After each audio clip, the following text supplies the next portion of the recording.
All right, here we go, everybody. Good afternoon. Tuesday. We are going to begin in just a couple moments officially, but we're going to give you the latest. And I want to show you also where I am.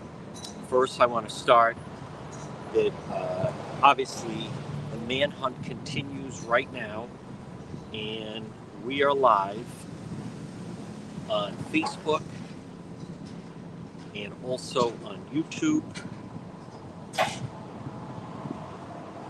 And we're going to be live on the radio in just a couple moments. So I'm going to try to give you the latest. Now, obviously, folks, it's a developing story. I fully get that, a lot of people are looking for answers right now. I'm going to try to break it down for you.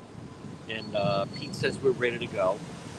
So we're just going to start. But remember, if you're on Facebook, you can share that you are watching. I'm going to just begin with some of the observations and things that I'm learning.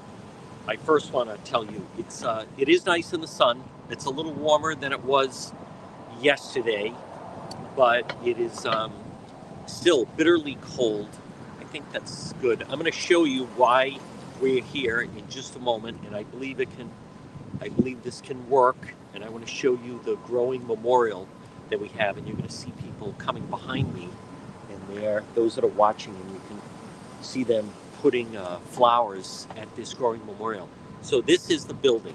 In just a moment, we're going to do a little bit of a walk, but get up to speed.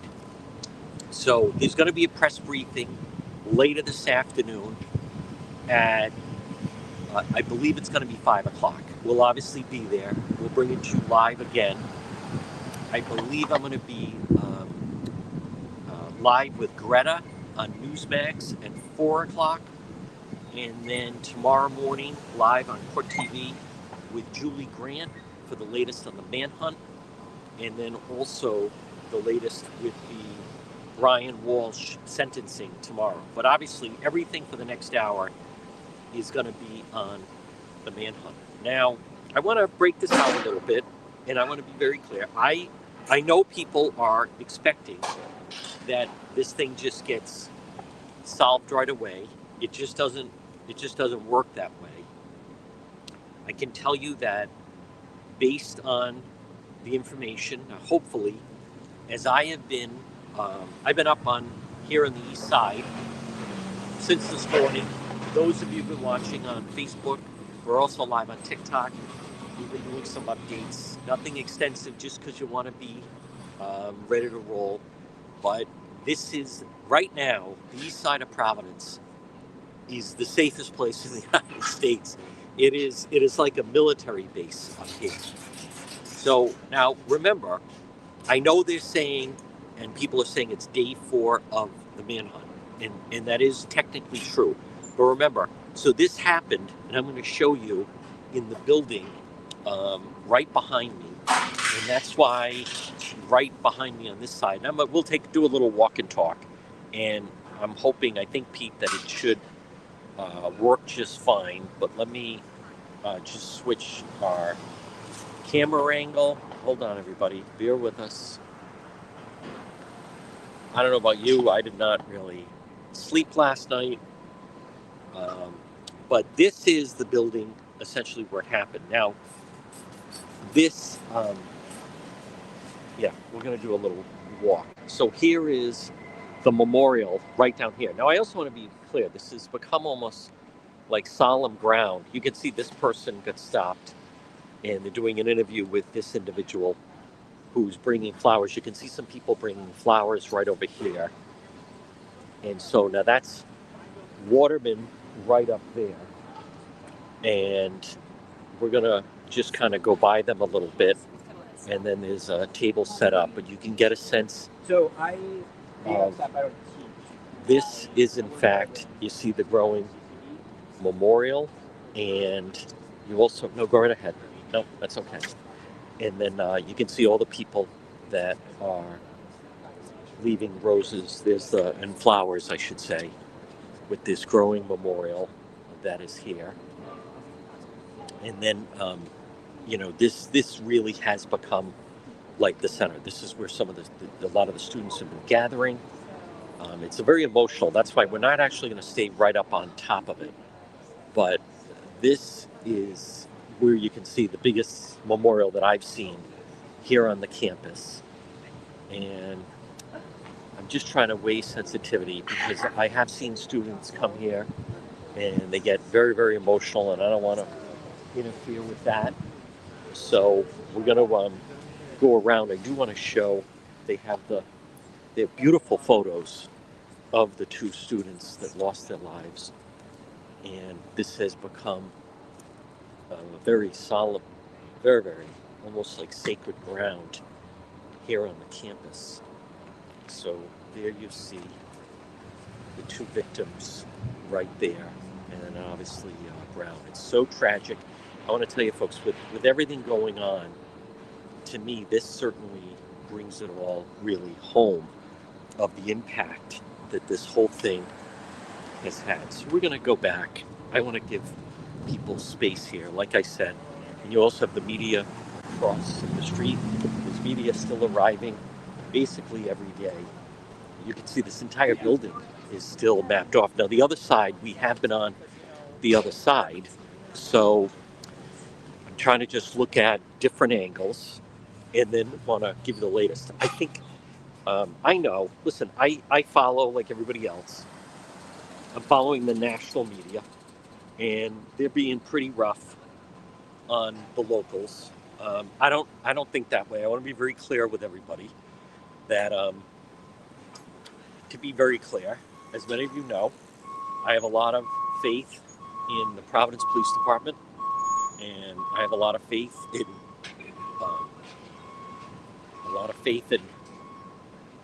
Colonel Perez, and I have a lot of faith in Deputy Chief Tim O'Hara.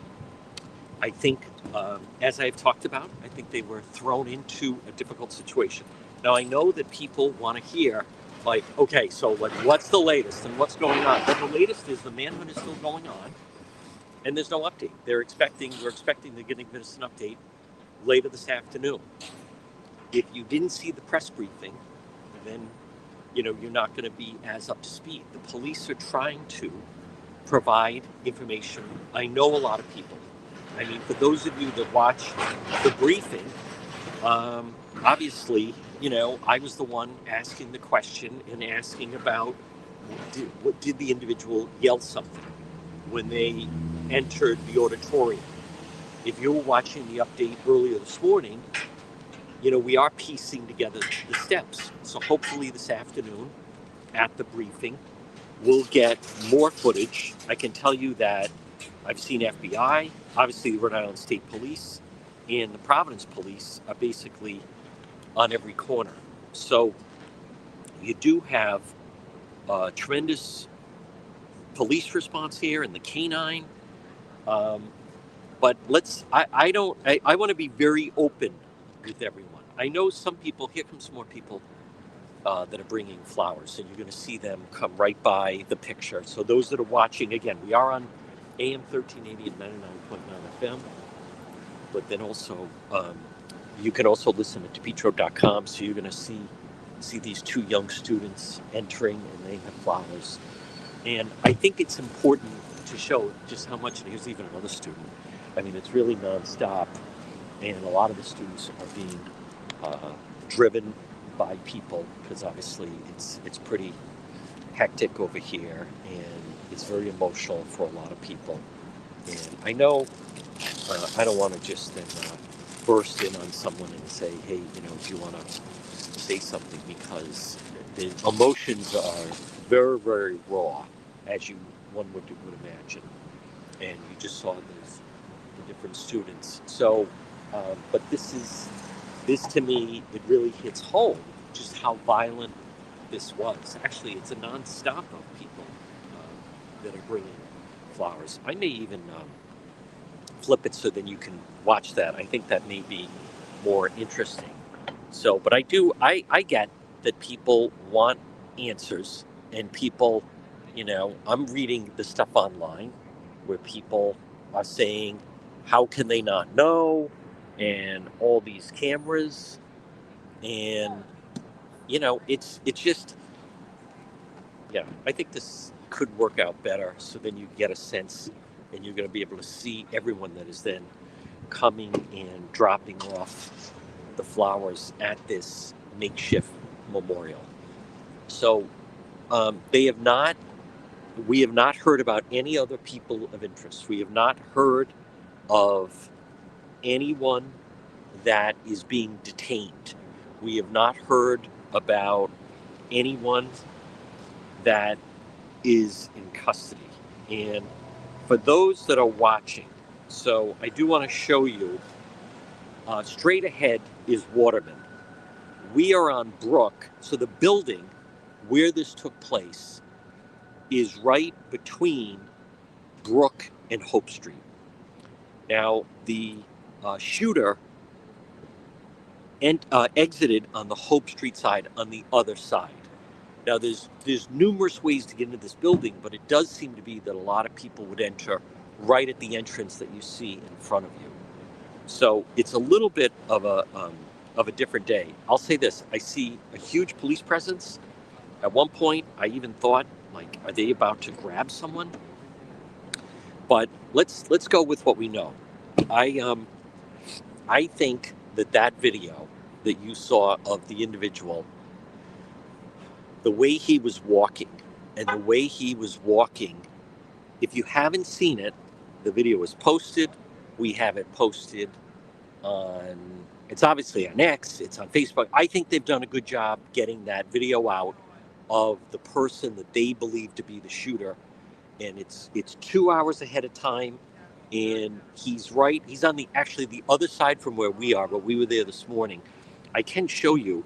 So this morning, if you go through, see how this is all mapped out? So they believe he exited on those doors that you're looking, those that are watching on either Facebook or YouTube or X, exited right through there, and that's Hope Street. So you can see the building is the entire block, and there's parts of it that are new, there's parts of it that are old, but it is a very large building, and then exited onto Hope Street. So a couple of things. Let's really break this out. They're not. I don't believe they're Then I know they're not. Listen, they're not holding anything back. They'd like to try to get this person. It's very frustrating to me. If you really look at the timeline, this did happen Saturday afternoon, right in this building, and then there's Waterman up ahead, and we were on the other side at Waterman, and you can see that's Providence Police you're seeing going through the screen. We were on the other side, which is then near Brook and then Fair Street and so forth. But my point is that this was challenging for the Providence Police as they were arriving. Here's more people. You see a lot of people arriving and showing up here at this makeshift memorial. But if you look at it, so Saturday afternoon, little after 4 o'clock is when this happened. And then police jump in action, and they're trying to evacuate students, and they're trying to get a handle on, is there, one shooter? Is there more than one shooter? That was very active. And then Saturday night into Sunday, there were over 400 police officers all over this entire area. Now, where things did get thrown off was, the Coventry, from what we understand, and no one has officially confirmed this, but there was someone staying at the hotel, And Coventry police, what I've been able to learn, they did the right thing, but they said, hey, we do know of someone that I believe there was some connection of maybe applying or trying to get a gun license from them. And then between the hotel and the Coventry police, that led the police to the hotel in Coventry. And then suddenly the FBI and the marshals and the Coventry police were there. And that seemed, that they thought they had they did a person of interest, and the person was detained. But the problem with that was, for those of you that follow it, and I think the timeline's important, is because they lost all day Sunday. They did. And it was late into the day that the Providence police that are running the investigation started to realize, see, now that's Brown University police that just went by us. It looks like Providence police, but that's Brown University police. And Brown University police, by the way, are armed. They have their own police department. They may need to be upgraded a little bit, but I have known some people that have worked there, and I know some of the people on the force right now. So this investigation, although early stages Saturday night after the fact, Saturday night, a big part of Saturday night was trying to evacuate and get the students out of the building. There goes Channel 10. And so just as the investigation was going to start to kick into high gear, Kash Patel of the FBI puts out, we have a person of interest in custody. Detained.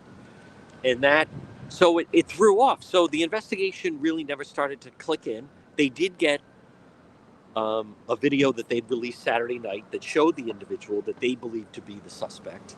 But that was it. And then Sunday night was the press conference where they basically announced that they had released that individual from custody and they weren't going to hold him. That's Providence police right there. So you can see, if I count, it's almost literally like every single minute there's a police car going by me. Just an incredible presence, as a matter of fact. And so the investigation, whether people like it or not, but it really kicked off yesterday. I mean, the full-blown investigation, trying to pull all of the video. And then by the end of the day yesterday, you did see FBI searching through the snow. Now there's snow on the ground. Let's just be honest and real about this. They need a break. They need someone to recognize the individual that is in that video. And I'm going to come back to that in a moment. But just to play this out. So I know because of the tip line and because of the reward and because of the video that is out, I know that they're getting a lot of calls. And I'm very confident that they're looking at different individuals. And there are some people, I want to be very clear, they haven't named anyone as a person of interest. They have not, there's no one in custody. You should know, they're not hiding anything. If they had something, they'd give it. I get people saying, how is this possible? All that money and where's the cameras and blah, blah, blah. But remember, the school, as I've tried to explain to people, they're like their own city and they kind of run it that way. And, the police have to go along with it, but ultimately Brown makes the final call on that. If they had more video, if they had a clearer photo of the individual, the shooter, they absolutely would be revealing it. There's somebody walking with a limp. So to me, this is really, in some ways, to me, this is more like day 2.5. Definitely, all right, so Saturday night, they started to, but Saturday night was occupied by trying to get the students evacuated and out of the buildings. And definitely some things broke down with that. So that certainly need to be improved, but that's for another time. But as of right now, on this Tuesday, the manhunt is very, very active. A briefing, I believe they're going to have later in the day. But as of right now, this whole thing is completely wide open. So now I want to come back to, there are some individuals. There's a lot of speculation. I don't think anything can be ruled out. people get upset when someone says, the young girl Ella, was she a target? That I don't care what anyone says. That's still a fair question right now. It was targeted. The person picked this building that you're looking at, and I want to repeat that the person responsible picked this building at that time. You saw them pacing back and forth on the sidewalk right down the street from there. What was that all about? Is that someone, people have talked about that the shooter was like trying to build up the courage to do it? Were they meeting up with someone? Was someone going to provide them? I mean, it's wide open right now. And I think it has to be treated that way. But I think it also can't be ruled out that she was a known individual on this campus, Ella. And Mark Halprin, who is someone that we've had on this show, who is someone that I follow, and he's highly respected. I'm going off, where are people getting this from? He said that a source that he knows talked to her family, and her family was told by the authorities that she was the target. That is according to Mark Halprin. I don't know if that's true. I could try to ask that to the police. The police, you can see a lot of people gathering right now at this memorial. But they're mostly just photographers that are very quietly shooting the scene that is building. But I also want to point out to people, this is not easy. I get that we're in the United States of America. I know that people say there's cameras everywhere. But we also seem to have someone who seemingly was pretty cautious and, arrived well ahead of time and didn't jump out of a car and run in and go back. We don't know how they arrived. Maybe we're going to find that out later. If there's no flock camera on a vehicle, then does that mean that the individual lives near here or lived nearby? And so, in other words, like literally walked over to this. I don't think that can be ruled out. As far as I also just want to mention, I don't think it's helpful that people are putting the photo from the police into artificial intelligence AI and saying, "Oh, they're cleaning it up." Because then I think that throws off, and it's not perfect, and that might not be what the person really looks like. So there's a lot of distractions here. But let's go off of a couple of different things. Let's say they walked over. Let's say that they are a student and they live in and around the campus. You got to remember with Brown, it's kind of like Boston University, that it's a campus, but it's also a city campus. So there, look at how the cars that are going by. These are certainly not necessarily anyone affiliated with Brown. It's just people doing businesses in the area.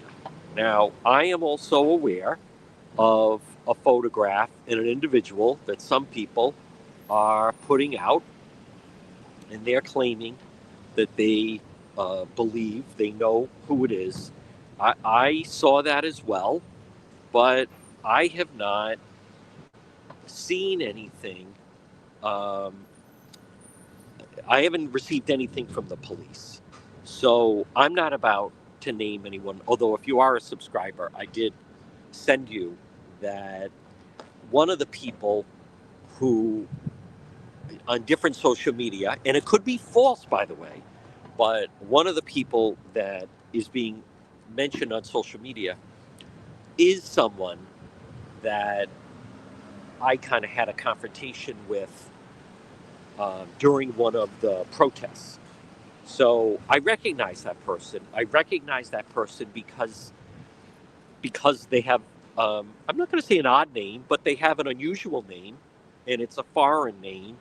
And I do remember some kind of a confrontation with that person at the RISD protest when a bunch of the RISD students locked them in.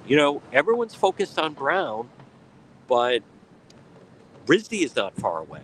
RISD is right down at the bottom of the hill, and you have a bunch of students there. I also want to, let's think about this. So let's play this out a little bit. Maybe they can't find the person arriving in a vehicle. So that might mean that the person lives in this area. They do this Saturday. They leave. Where do they go? And let's really take it. Are they even in the country right now? I mean, we don't know that. Only because some of the individuals that people are sending me various photos to are people that are, Brown is international. Brown is international, and they have a lot of international students. So when I say that, it's far different than, say, Roger Williams. It's far different than PC or URI. Brown University. As a matter of fact, that was one of their goals was, to have students literally from almost every country represented at Brown University. So that really extends it. So then you're talking about, what does that mean? So is it possible that, and again, no one can say that this isn't true, but is it possible that the person responsible for this shooting at Brown, is it possible that they're actually in another country right now? They're back in their homeland for winter break. And so now you'd have to get, international, that's where the FBI would come in and have to get other authorities involved in this. That's what also makes this to me unusual with Brown compared to, as I said, if this was a Roger Williams, if this was I'm not saying some of those schools don't get some people, but not to the magnitude of a Brown University that literally has, it's an international school, renowned, people from all different countries want to send their students want to attend here. So, so that could complicate things. I think people, I'm hearing and following, like many of you, a lot of what's being said on the national media. They're being pretty rough on the police. They're being rough on Mayor Smiley.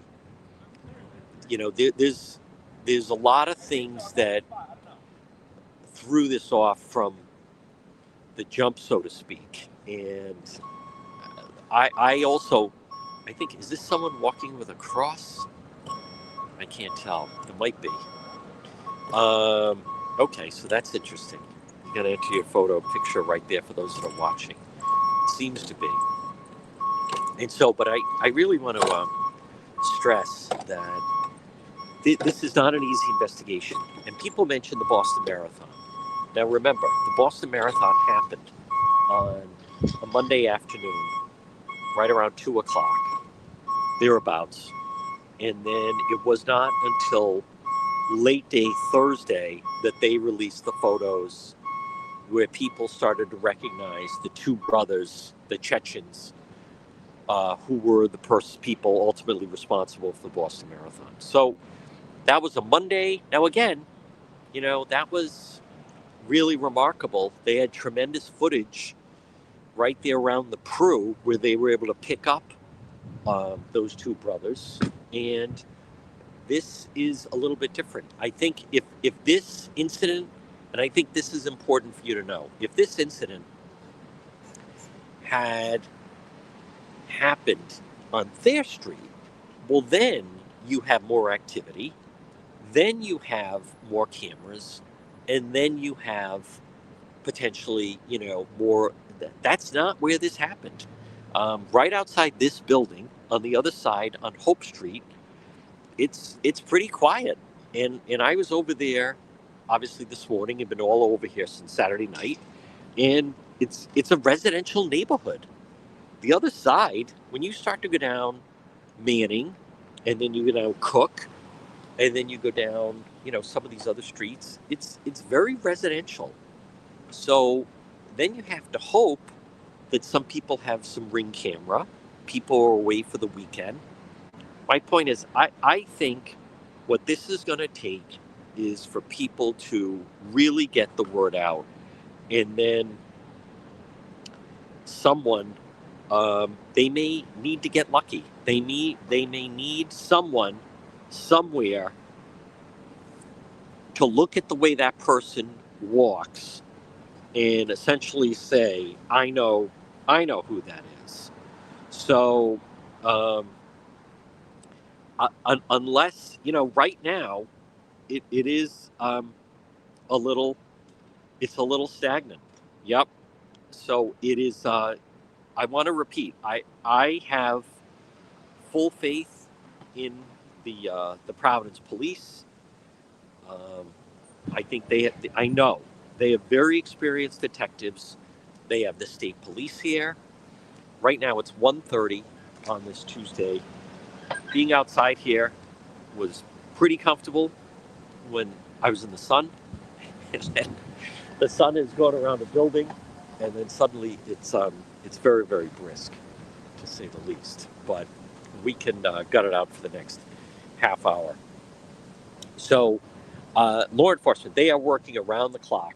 Every time I go around a corner of a street, there are police everywhere. And there's FBI everywhere, and they're setting up headquarters, and Homeland Security is here, and they're taking over buildings, and they are getting fully established. So these things don't happen overnight. This is right now, what you're looking at, this is the most intense manhunt right now in the United States, in the country right now, east side of Providence, Brown University campus, Rhode Island, is the most intense manhunt right now in the United States. And so people need to realize, and also you got to realize, some FBI arrived yesterday. Some Homeland Security arrived this morning. So people are still coming in and arriving. The FBI is sending more people up. They have to get everything set up. They have to go through the systems. They need to, here's more people coming with flowers. They need to tap into a lot of these systems and then be able to get all the data. But I thought yesterday that was a positive day for the Providence Police because they got more video out. Now, they used to see police going by. Is that something? I don't know. But it's not automatic, and it still comes back to, this individual seemingly was pretty cautious. And look at the Charlie Kirk investigation. That did not, that was not solved immediately. That came down to when they recovered the rifle. The gunman left the rifle behind, and then he was going to try to retrieve it, but then the authorities found it. And then, if you remember, for those of you that followed the Charlie Kirk investigation and his assassination, what really broke that open was the gunman's parents. I believe they said, show me right now a picture of your grandfather's gun. And the suspect wouldn't answer his parents. And then the parents and the pastor convinced the gunman involved with Charlie Kirk to give himself up. Look at that. If he had not left the rifle behind, who knows if or when that would have been solved. So folks, I can tell you, just because you're not seeing or hearing a lot behind the scenes, it's very, very intense. And the police are everywhere. And the police are set up to, in a moment's notice. Like, I was on a street just a short time ago, and I thought that that they were about to go in and execute like a search warrant because there were so many police. But that's not what it was. I don't even want to say it was a false alarm, but it didn't happen that way. So as of right now, where are we? Where is he? Was there anyone else involved? I, we don't know. Is this another lone wolf? If this is a lone wolf, those can be harder to crack. What they're going to do, and they're doing, is piecing together more of the timeline, getting more video, and then with the help of the FBI,